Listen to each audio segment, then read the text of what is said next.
Hello, and welcome to another edition of the Kayal Ortho podcast. Today is July 11th, 2023, and our special guest today is Dr. Edward Lin, Chief of the Hand Service at the Kayal Orthopaedic Center. Today's topic, Carpal Tunnel Syndrome. And we're so happy to have Dr. Lin with us. Welcome to the podcast, Dr. Lin. Thank you, Dr. Kayal. I really appreciate you inviting me here and being here. It's been looking forward to this podcast for a while. Likewise.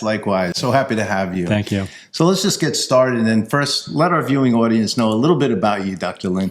So I grew up in New York City, in Flushing, Queens, born and raised, and went to junior high school in Manhattan, the Hunter College Junior High School, and then high school at Stuyvesant High School, also in Manhattan. And graduated, and I did the 8-year BA-MD program, which is an 8-year program with NYU, which includes 4 years of undergraduate study at NYU, and then 4 years at NYU Langone Medical Center for my medical school. And then I decided to stay at NYU for an additional 5 years for orthopedic training. And it was a great experience, great residency. And I did 1 year of additional training at the UPMC in Pittsburgh for a hand and upper extremity fellowship. Impressive credentials. I'll never forget the first day I interviewed you for the job, and I was so impressed by you and your credentials and your training, and still am today. So we're so blessed to have you with us today, Dr. Lin. We've had the privilege of having you take care of so many patients over the years that you've treated so successfully, and we're just so happy to have you with us. As far as the conditions that you treat, safe to say that carpal tunnel syndrome is probably one of the most common conditions you see on a daily basis? Oh, yeah. As a hand surgeon, it is the most common thing I see, I would say, on a daily basis. I just saw one about 20 minutes ago. It's a common thing, and a lot of people are dealing with this, especially in our day-to-day. People are using their hands all day long, and that definitely has an effect on the rate of having carpal tunnel syndrome. Okay, so let's first and foremost define for our viewing audience exactly what carpal tunnel syndrome is. So that's actually a great question, because there's a lot of confusion out there about what carpal tunnel is. A lot of people come to me and they're not sure, or they think, oh, I'm having some kind of issue with my hand. It must be carpal tunnel. So carpal tunnel syndrome at its base is a problem with the nerve. In your hand, you have a nerve. It's called the median nerve. It's one of the main nerves that go into your hand.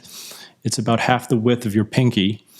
And what that nerve does is it provides sensation into the hand, particularly into the thumb, the index, and the middle fingers. In carpal tunnel syndrome, what happens is that nerve is being compressed. It's being compressed right here in the hand. If you look in the hand, right in this area, right here. This is where the carpal tunnel is in the hand. And so that nerve is being compressed. And when the nerve is compressed, it causes problems with the nerve. And the first thing you'll notice when the nerve is compressed is you'll see numbness and tingling in the fingers. Now, sometimes it's in just the thumb, the index, and the middle finger, but sometimes it can be all the fingers. And that's at its core what carpal tunnel is. So if you don't have numbness and tingling in your hand, you probably don't have carpal tunnel syndrome. That's essentially the first thing that people will have. Some people also have pain, and you can have pain in that same distribution in the thumb, index, and middle fingers. You can also have pain in the other fingers. Sometimes it radiates into the forearm, into the elbow. Sometimes it can even radiate up into the arm. But most of the time, most of the symptoms are located in the fingertips and in the hand. So this nerve, the median nerve, actually stems from the brain, right? So the nerve, all the nerves in the body start off in the brain. That's where all the nerves originate, essentially in the spinal cord. And the brain sends signals to the nerves down the spinal cord, and the nerves then branch out through the spinal cord, through what's called the dorsal root ganglion. There's also a ventral ganglion that comes down through the arm and then through down into the hand and into the fingers. And what can happen is there can be multiple sites of compression.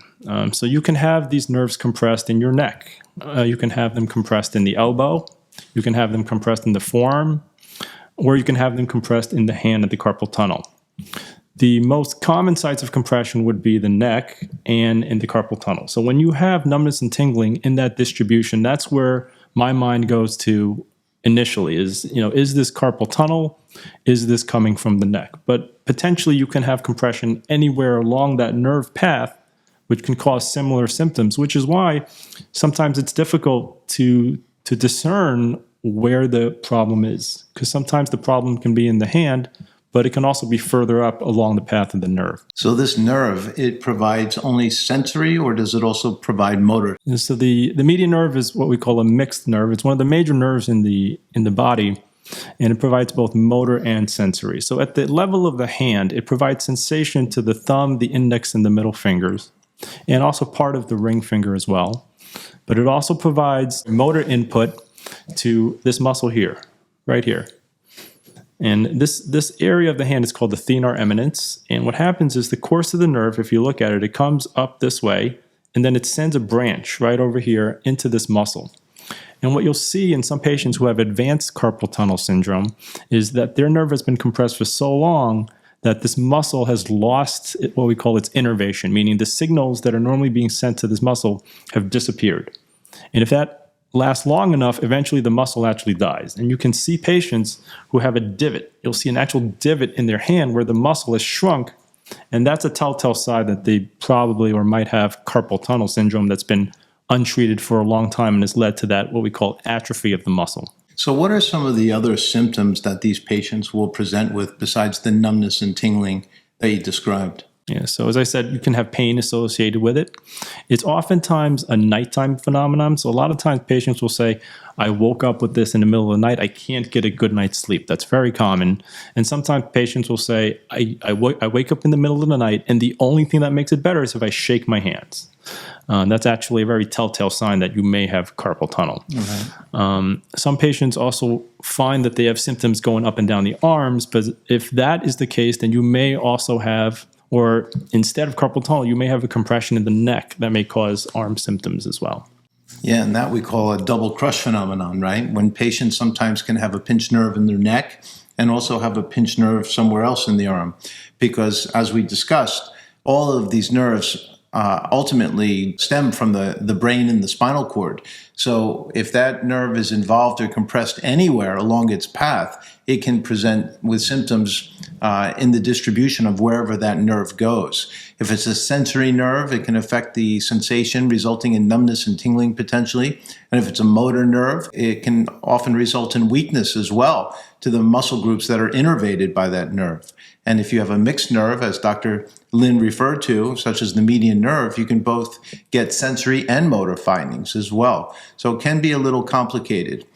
Are there other nerves around the elbow that potentially can cause patients to also awaken from sleep and have numbness and tingling in their hands? Yeah, absolutely. So there's another major nerve in the arm. It's called the ulnar nerve. And that nerve does a lot of what the median nerve doesn't do. So the median nerve goes to the thumb, the index, the middle, and part of the ring. The ulnar nerve goes to the small finger and part of the ring. So it provides a sensation to those two small fingers. So if you find that you're having more numbness in the small finger, that may be the ulnar nerve. Whereas if your numbness is more in these three fingers, that's more the median nerve. Not 100% of the time, but that's a rough estimate of what we think about when we have patients coming talking about numbness and tingling. The ulnar nerve also controls the muscles in the hand. So inside the hand, you have muscles here. You actually don't have any muscles in the fingers, but you do have muscles in the hand itself, and they help control the motion of the fingers going this way. And also they help control some of the motion of the fingers going this way, keeping these straight. And so those are called intrinsic muscles, and that's governed by the ulnar nerve. So why do they call it the carpal tunnel? So the carpal tunnel is a tunnel. You can think of it like a train tunnel, and it has walls, it has a floor, and it has a ceiling. And if you think about it, the wall and the floors of the carpal tunnel are all made of bone. There are many different bones in the wrist, and they form almost a solid foundation for the carpal tunnel. And then the ceiling of that tunnel is a very thick ligament. It's called the transverse carpal ligament. And it's thickest right here in this portion of the hand. And so the problem with that anatomical structure is that there's really no give, because bones are very hard. They're not gonna stretch out. That ligament over time becomes very, very thick. It's not going to stretch out. And so what that leads to is a problem with the pressure inside the carpal tunnel.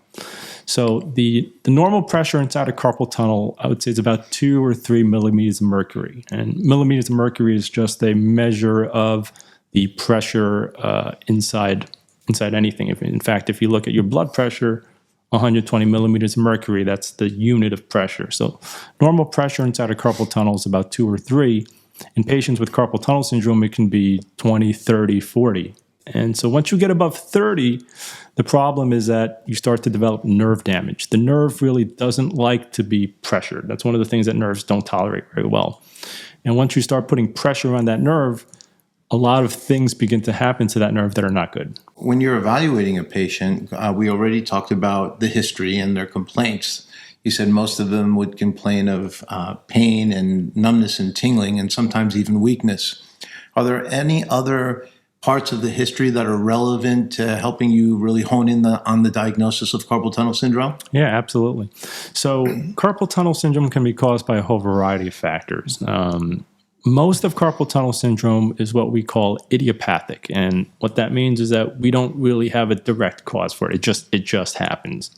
But there's a good proportion of patients who have carpal tunnel syndrome for a specific reason.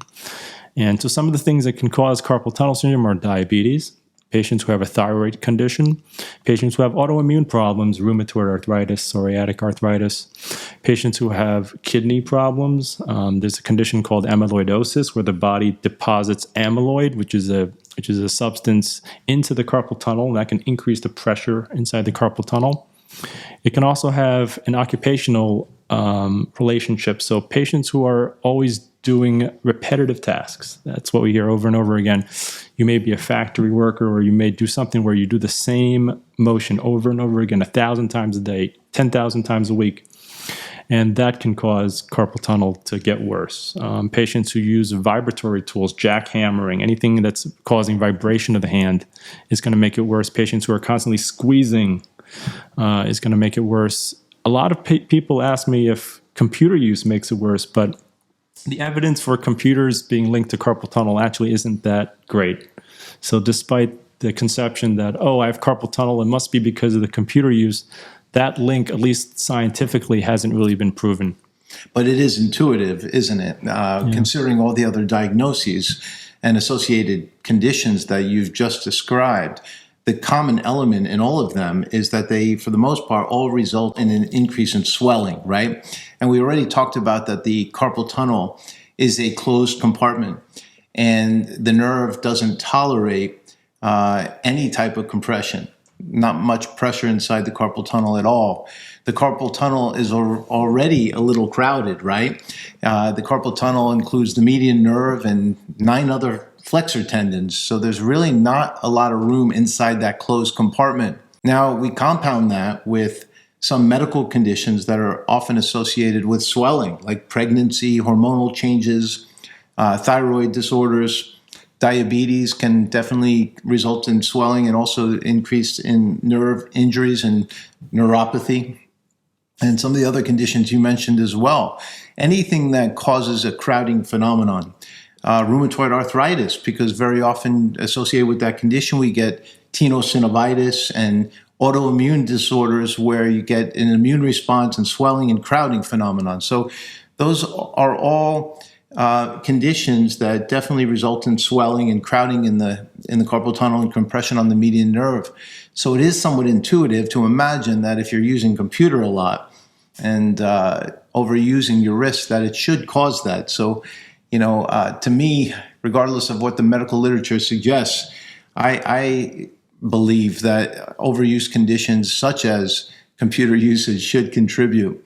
So I would certainly advise my patients, at least, that if they're doing too much of anything, texting and video games or computer usage, to maybe quiet that down a little bit to see if it alleviates their symptoms. It does make sense intuitively.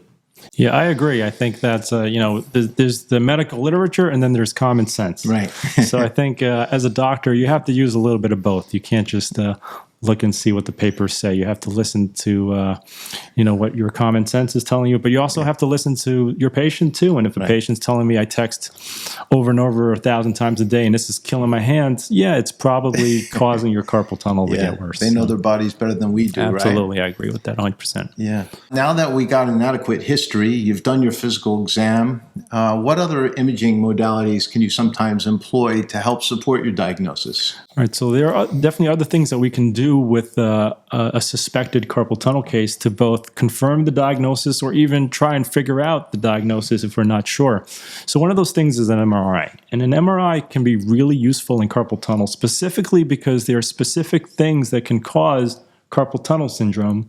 So I had a patient who came in, she was about 18 years old, and she had classic carpal tunnel signs, which you don't usually see in someone who's 18. People who are in their teens and 20s usually don't get carpal tunnel syndrome just out of the blue. So we did an MRI, and we have fantastic MRIs at our facility with amazing radiologists who are reading them. And we found that she had a very large ganglion cyst sitting right inside of her carpal tunnel. And that was what was causing her symptoms. And so in that case, we were able to remove the ganglion, address it surgically, and she had a wonderful result. As soon as the next day, right after I removed the ganglion, I called her up and she said, wow, my symptoms are gone. That's interesting. That's an interesting almost case report. Like you nailed it. We don't typically see carpal tunnel syndrome in the young, except for the pregnant women, right? That with the hormonal changes, it's very rare to make that diagnosis in a young patient like that. Yeah, but so without the MRI, we got an MRI to see that ganglion cyst, to see what the location of that cyst was, and to know that what was causing her symptoms.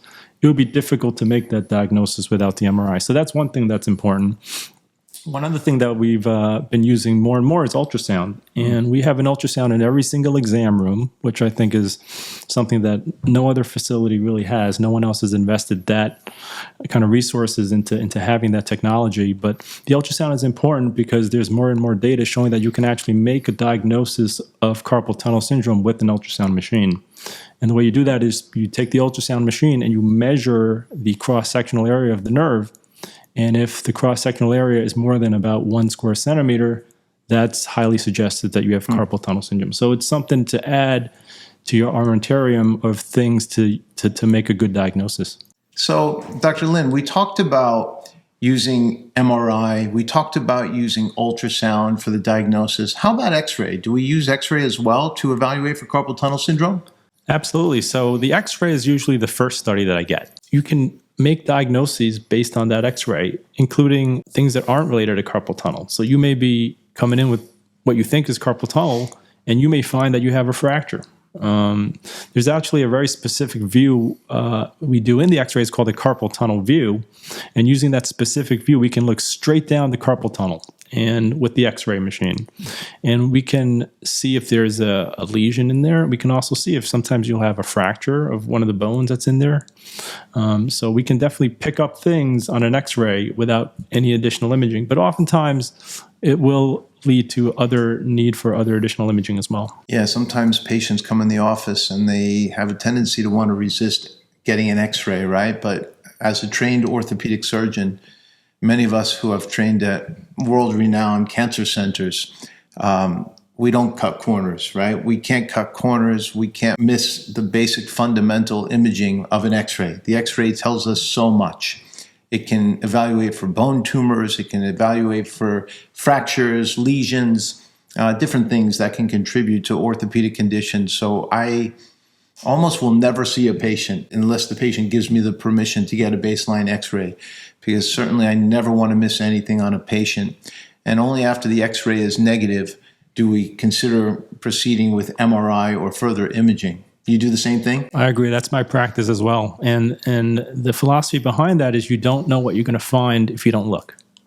And so if you're not getting an X-ray and you're doing an operation or you're doing an injection, you're almost working in the blind a little bit because you haven't done your due diligence to rule out everything else that this could be. And you may do an X-ray and find something. You may do an MRI and find something. I can't tell you the number of times I've done an MRI and I was surprised, and I was just so glad I got that MRI, because if I didn't, I would not have found. I found tumors, I found cancers, really serious things that, if addressed soon, we can really make a difference. But if you wait, if you didn't get that MRI, if you didn't get that X-ray, and you waited, it would have been disastrous. Okay, so are there any other studies besides X-ray, MRI, ultrasound that you would use to see if there's any damage to the nerve? Sure. So one of the things we rely on, and I alluded to, would be a nerve study. And a nerve study is a specific study, and does two things. One, it tests to see how the nerves are functioning, to see what the speed of the electrical signals that are going through the nerve is. And the nerves, you can think of them almost like electrical wires. They send a signal from point A to point B through essentially, we call them ions, but essentially an electric signal through these, we think of them as wires. And that the speed of the signal conduction should be a certain speed. And if the speed slows down, we know there's a problem with the nerve. We can also test the muscles that the nerve goes to. So that muscle we talked about, this muscle right here, we can test that muscle and see if that muscle is doing all right, to see if it's receiving the right signals. And if it's not, then we get a good sense that, okay, there's something wrong with the nerve. And so the test of the muscles, that's called an EMG, and the test of the nerve conduction, that's called a nerve conduction study. And both of those are done by a pain management specialist. The person I trusted, Dr. Steve Naden, who's in our practice, and he is a fantastic at doing nerve conduction studies. So having gotten one of these studies, you can see if there's a problem with the median nerve. You can see if there's a problem with the ulnar nerve.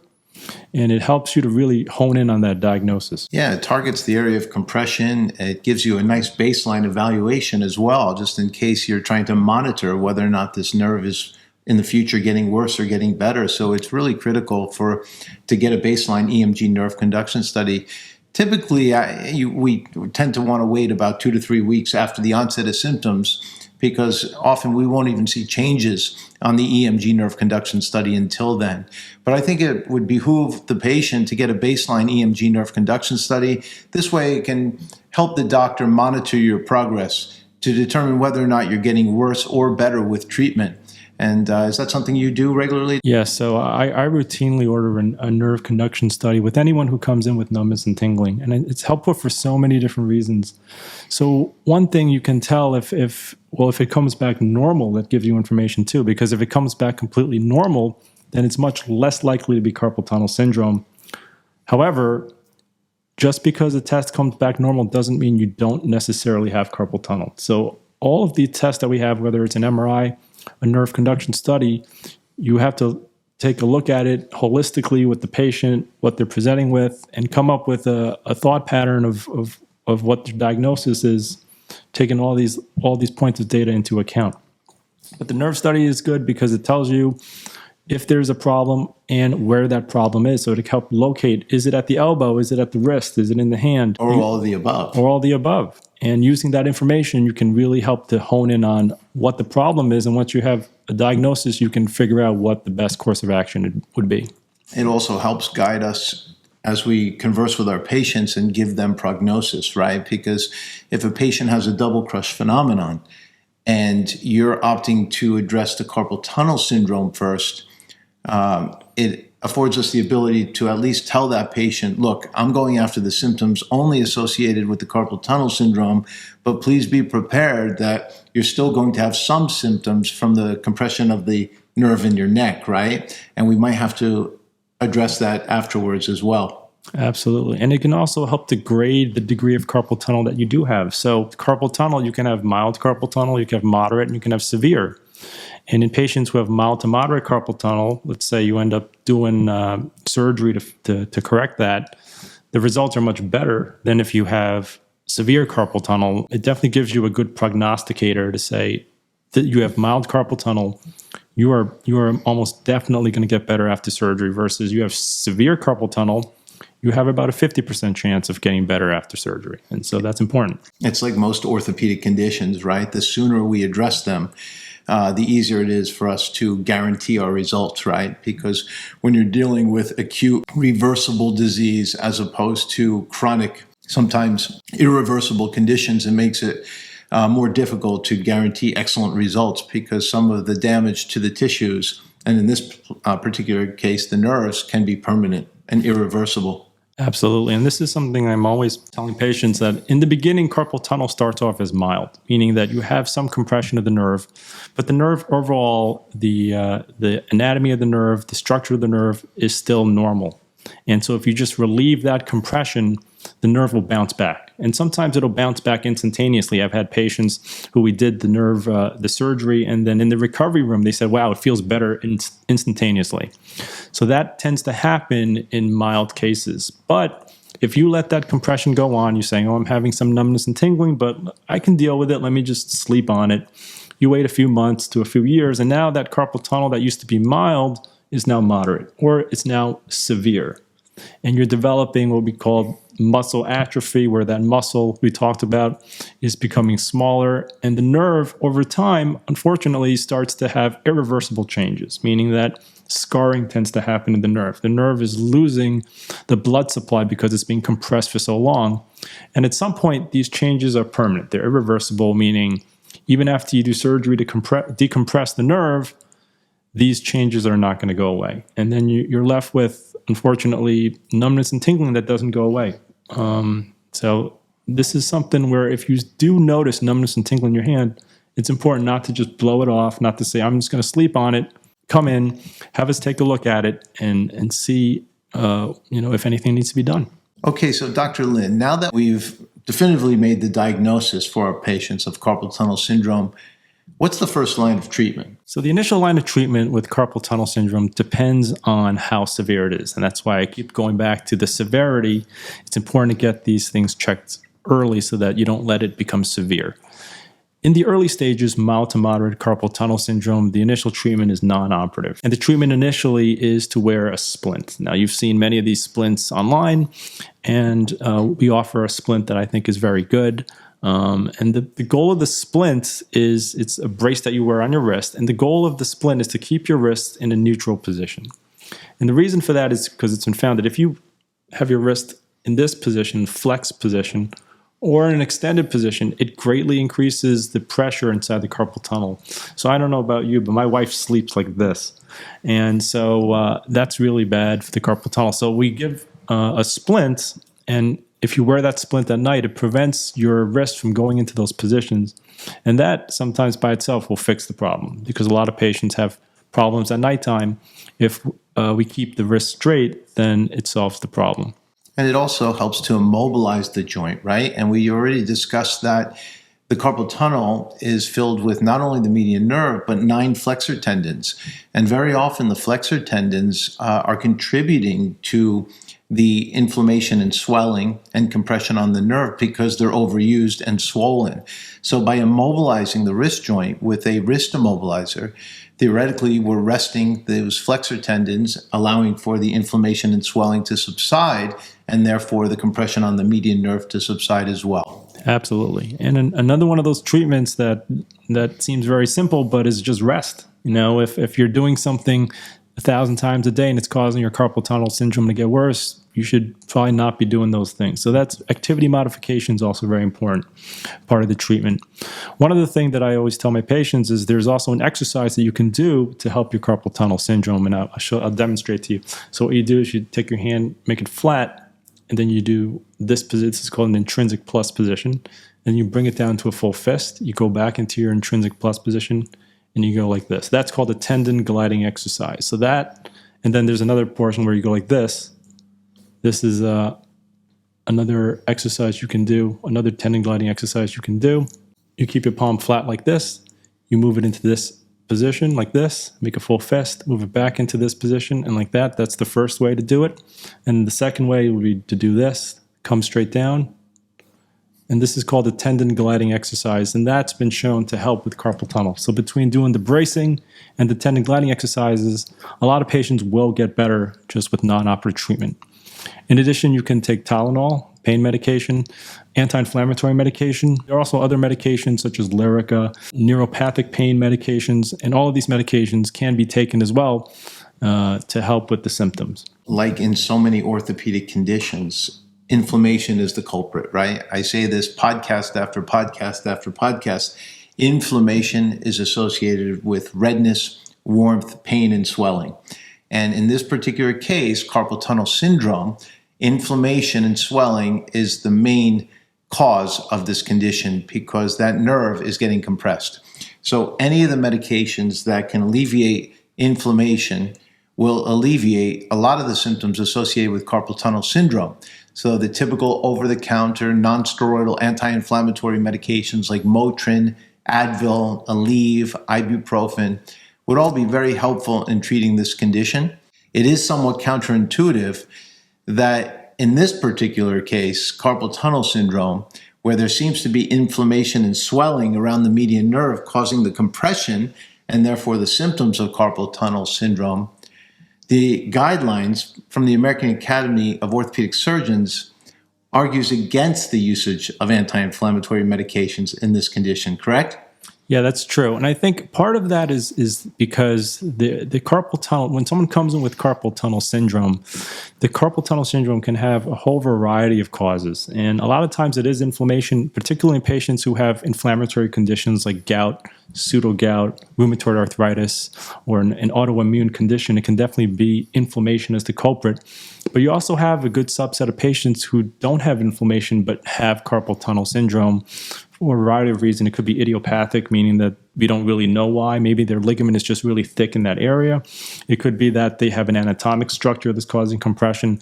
And so I think it's difficult to recommend and say anyone who has carpal tunnel syndrome should get an anti-inflammatory for those reasons. But I do think there is a subset of patients who do have inflammatory conditions, whether it be gout or pseudogout or what have you, who would benefit from an anti-inflammatory. But I think it's definitely a case-by-case basis. It seems somewhat controversial, and I don't believe that there's overall unanimity in the orthopedic community whether or not nonsteroidal anti-inflammatory medications are warranted or not.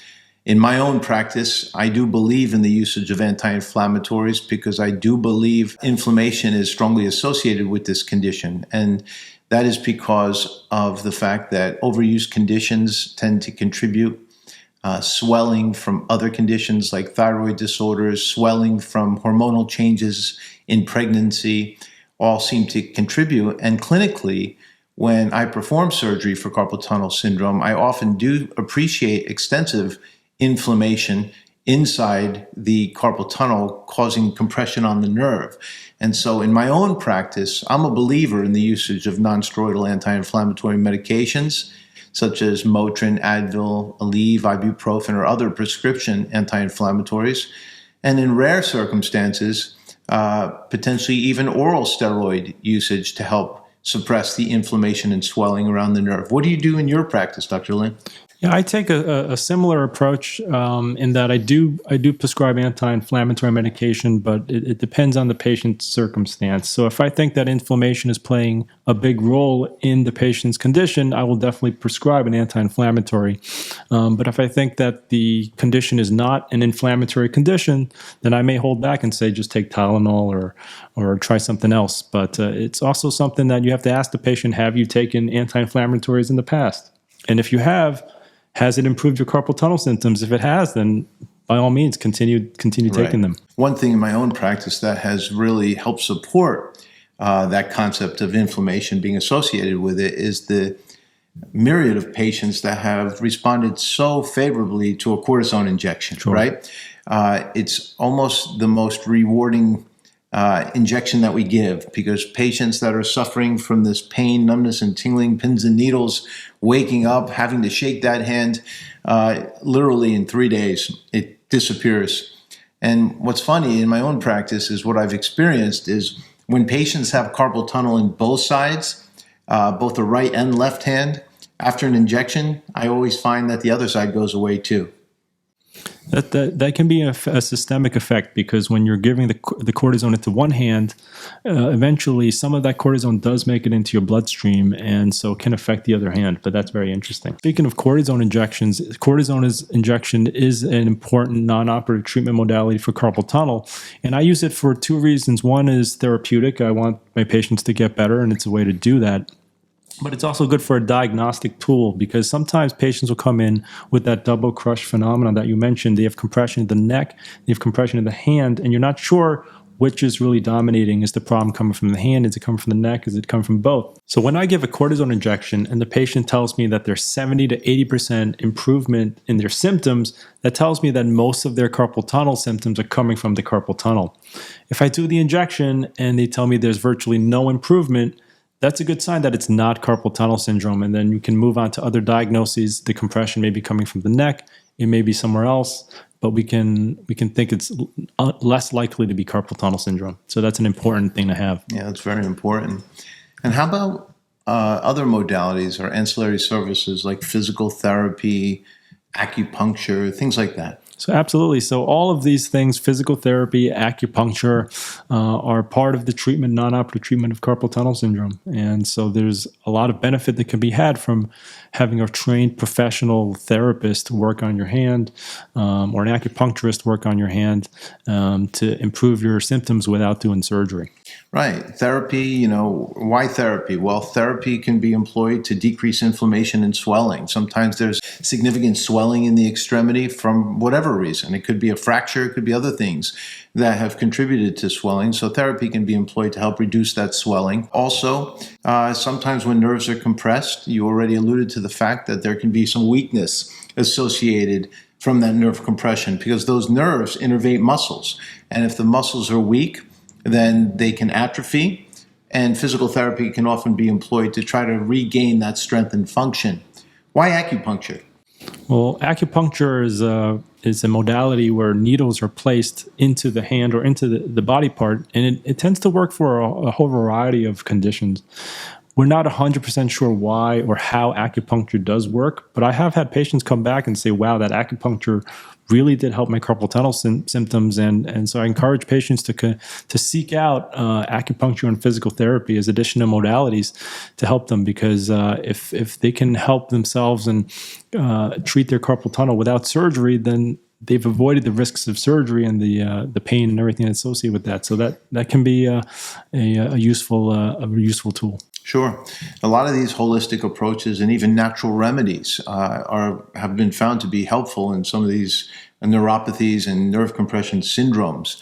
Acupuncture has been shown to cause some microscopic trauma, which can increase some blood flow and promote healing. Some of the holistic medicines can be used as well. I know that omega-3 fatty acids and the vitamin B complex, antioxidants, things like that have been helpful as well in the treatment of some of these patients. Absolutely. Vitamin B, in particular, vitamin B6, has been shown in some papers to provide some benefit, especially for people who are having nerve issues like carpal tunnel. Now that we've diagnosed the condition, we've tried to treat them conservatively, whether it be by anti-inflammatories or Tylenol or physical therapy, acupuncture, holistic approaches, etc. What if that fails? And how long will you give the patients in effort to recommend the next line of care?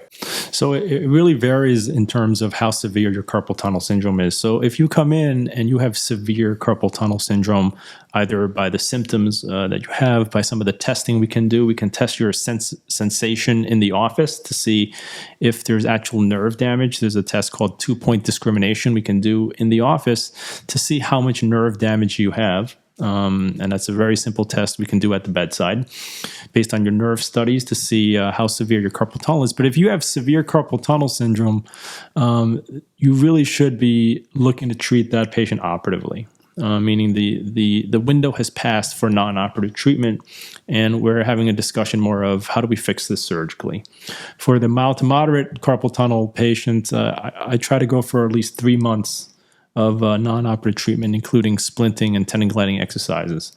Having said that, you have to see how you're doing. So if a patient has tried this for a month or two and they're saying it's getting worse, it's not getting any better, that's not a reason to continue for the 3rd month. I think if you're trying something and it's not working, you have to change course. And so a lot of it just depends on how the patient is doing and how they're reporting their symptoms to you. But what if you get an EMG nerve conduction study and it already shows that the carpal tunnel syndrome is very severe and there's associated muscle atrophy and some very permanent changes to that nerve? What do you tell the patient and what do you do?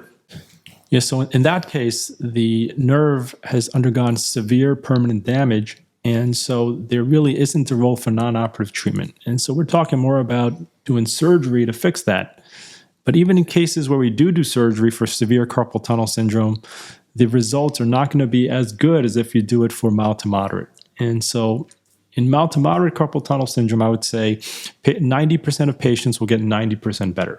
But in severe cases, those numbers are not as good. And so there's a good proportion of patients who, even after carpal tunnel surgery, who have severe carpal tunnel, who don't get better, or they feel better a little bit, or it takes them a whole year before their numbness and tingling goes away, or their numbness and tingling goes away partially, but they always feel a little bit numbness.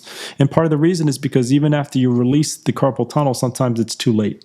The nerve has already had permanent damage, and patients may continue to feel numbness and tingling in the future.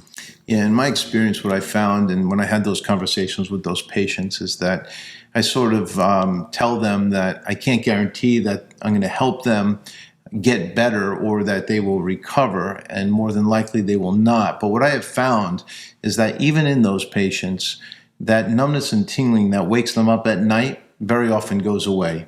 And that to them is one of the most rewarding things because they get to enjoy, for the most part, a good night's sleep. Obviously, the muscle atrophy that they're suffering from and the numbness that they experience may never recover. But the one thing that I have noticed, that most of them sleep better at night and they don't wake up with that numbness and tingling. So it's important to have those conversations with patients when it is very severe so that we can guide them properly and set their expectations so they're not disappointed when that muscle atrophy doesn't come back fully, or maybe the numbness does not fully dissipate. But that just, again, drives home that point that it's incumbent upon us to see those patients the sooner the better and to treat them before they have permanent nerve damage and muscle wasting. Yeah, I agree wholeheartedly. And one other thing that I tell patients is sometimes, even if you don't get any better, an additional goal of the surgery is to prevent it from getting worse. Because if you do nothing and you allow carpal tunnel syndrome to progress, that nerve is just going to get more and more damaged over time. It's almost a certainty. And so if you let that happen and let that proceed, it's going to get worse and worse and worse to the point where you're going to lose function of your hand. And that's the worst thing to say. I tell them the same thing, 100%. Okay, so we've decided to do surgery, that this patient needs surgery, has failed non-operative measures, has failed to progress, still quite symptomatic. What are the surgical options? So the surgical treatment for carpal tunnel surgery is called the carpal tunnel release. And what we're actually doing is we're lengthening that transverse carpal ligament, which is that thick ligament that sits on top of the nerve. It's pushing down on the nerve. We're opening it up and creating more room for the nerve. And that's called the carpal tunnel release. There are different ways to do it. You can do it with an open procedure, which is the traditional way of doing it, where we do surgery and we open up that ligament. Eventually, that ligament, which even if it's opened, really doesn't have any effect on the function of the hand. So that ligament, if it's in a lengthened position or if it's divided, the hand will still function just fine in that condition. And over time, that ligament will heal back into a less compressive condition. So another way to do it is there's something called an endoscopic carpal tunnel release, where we use a small, tiny camera to go in and release the ligament using a specialized device through a very small incision with the camera. And then there are also various other methods of doing it, but those are the two main methods. Both of them are done as an outpatient, right? That's correct. Yeah. The procedure itself takes about anywhere from 10 minutes to 30 minutes. And it's done as an outpatient, meaning you go home, you have a soft dressing on your hand. You're going to keep it dry for the first few days after the surgery. You can move your hands immediately after this. Actually, I encourage patients to move their hands immediately after the surgery to prevent scar tissue buildup. And most patients are able to return to work pretty quickly. Everyone's a little bit different, but patients are able to still use their hand. It might be a little sore, but for the most part, patients are still functional after this procedure. I liken carpal tunnel release to some of the most rewarding surgical procedures we do in the field of orthopedics, right? Hip replacements, shoulder replacements, certainly carpal tunnel syndrome and its release is right up there with that. You know, when patients can't sleep, they're miserable, and they're so thankful and grateful to be able to get a good night's sleep without having to wake up repetitively with their hands going numb. And it's often an instantaneous level of gratification that we appreciate. That I tell the patients, today, you're going to go to sleep and you're going to sleep through the night. They appreciate that relief that night, the night of the surgery. And it's one of the most gratifying procedures. I'm sure for you, your most successful and most gratifying procedure, I'm sure. I agree. I personally, I love doing carpal tunnel releases for a variety of reasons. One is the patients do great. It's one of the ways you can really impact someone's life instantaneously, as you said. You can see what the problem is. So I'm a visual person. You can go in there and see the nerve being compressed and being released. And so you know exactly where the problem is, you know how to fix it, and the results are great. So it's a really rewarding and satisfying procedure for sure. Yeah. Just like in the spine, a severe case of spinal stenosis, when a spine surgeon does a lumbar decompression and frees up that nerve. We all like to free up nerves. When nerves get compressed, whether it's in the spine, in the hand, in the neck, patients hurt, they suffer. And it's a really bad form of suffering. It's one of the most painful conditions you can have when a nerve is compressed, most debilitating. It can have many, many different consequences, neurological consequences, numbness, tingling, pain, weakness, etc., in all parts of the body. And nerves don't like to be compressed. And so when you decompress that nerve, patients are very grateful and almost instantaneously. So it's an awesome surgical option for these patients. And a lot of them end up wondering why they waited so long, because it's such a minimally invasive procedure with such an outstanding outcome, instantaneous outcome, that we encourage you, if you're suffering from this condition, wait no longer. We have treatment alternatives available for you immediately. Yeah, and this is a procedure where people often come with bilateral carpal tunnel, meaning in both hands. So we can do one side and then wait 2 weeks and do the other side. So it's something that the healing is fairly quick, and you don't have to stop your life. You don't have to stop doing what you're doing, other than you do have to limit some of the major sporting activities that you're doing. But everyday life, things that you're doing at home, you can continue using your hands for those. Is there any consideration given for orthopedic, biological, regenerative medicine, like platelet-rich plasma injection therapy or anything like that for carpal tunnel syndrome? Yeah, so it kind of goes along with what we were talking about before with the inflammation. So, with PRP, which is platelet-rich plasma, which I'm sure everyone has heard about, the goal is really to reduce the inflammation. So just like doing a cortisone injection, you could consider doing a PRP injection to help reduce that inflammation and help improve the symptoms without surgery. So we've talked about the surgery now. Patients had the surgery, they're home. What's next? So usually after carpal tunnel surgery, the recovery is fairly quick, compared to other surgeries you might have had. We put on a soft dressing, so you're moving your wrist and moving your hand immediately after the surgery. You come back and see us in the office, usually within about a week. We check in the wound, make sure everything is okay. The incision itself is something about there to there, so it's just about that big for an open carpal tunnel surgery. And for an endoscopic carpal tunnel surgery, the incision is actually even smaller. It's just about from here to there. It's about 1 centimeter. I can perform both procedures. Either procedure is an acceptable treatment. I think there are pros and cons to either modality, and it depends on the patient which one we ultimately decide to pursue. But the recovery is quick. The stitches come out in about 10 days. Some patients will need therapy afterwards. I would say the majority of patients don't necessarily need therapy, because a lot of patients come in and they have great motion, and a lot of them don't want to go to therapy, and that's fine. But if patients do, that's something to consider as well after surgery to improve their strength and improve the motion of their fingers after the surgery. So what about recurrent carpal tunnel syndrome? Is that something that can happen? And if so, how can that be treated? Sure. So recurrent carpal tunnel does happen. And by recurrent carpal tunnel syndrome, I'm talking about someone who's had carpal tunnel release, whether endoscopically or through an open procedure, and maybe a few months later, maybe a year later, they have their symptoms return. And we call that recurrent carpal tunnel syndrome because the symptoms have come back despite having a successful surgery. Usually they'll feel better for a period of time, and then slowly they'll find that their carpal tunnel symptoms have come back. And in those patients, well, one thing it's really important to make sure that they actually do have carpal tunnel syndrome. Sometimes after surgery, you may find that you still have numbness and tingling because it's coming from the neck, or maybe you have some other condition that's causing that. But assuming you are dealing with carpal tunnel syndrome, the treatment for a recurrent carpal tunnel syndrome is to do a revision carpal tunnel release.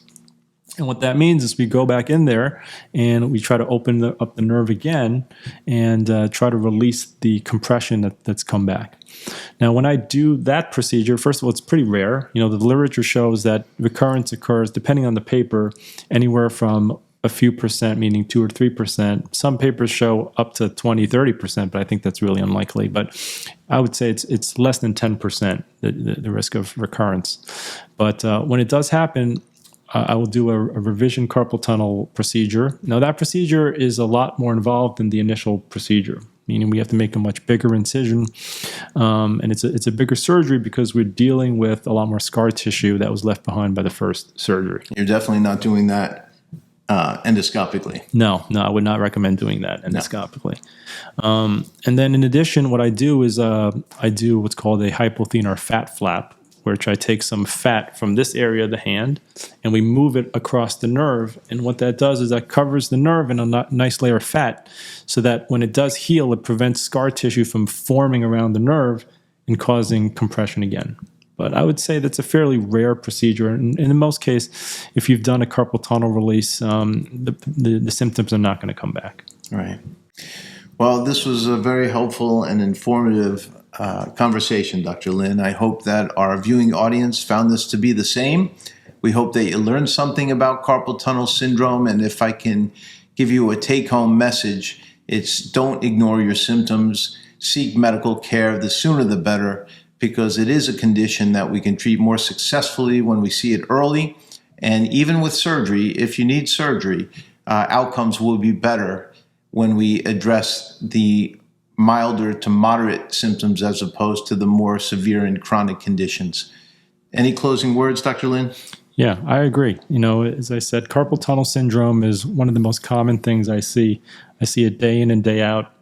It can be very debilitating for patients. Patients who come in because your hands are so important. Use your hands. As surgeons, we appreciate that very personally, but people are using their hands for a whole variety of activities, whether it be sporting, whether it be at the job, whether it be taking care of a loved one. Your hands are so important. And so it's important to take care of your hands so that you can continue to use them for everything you want out of life. So.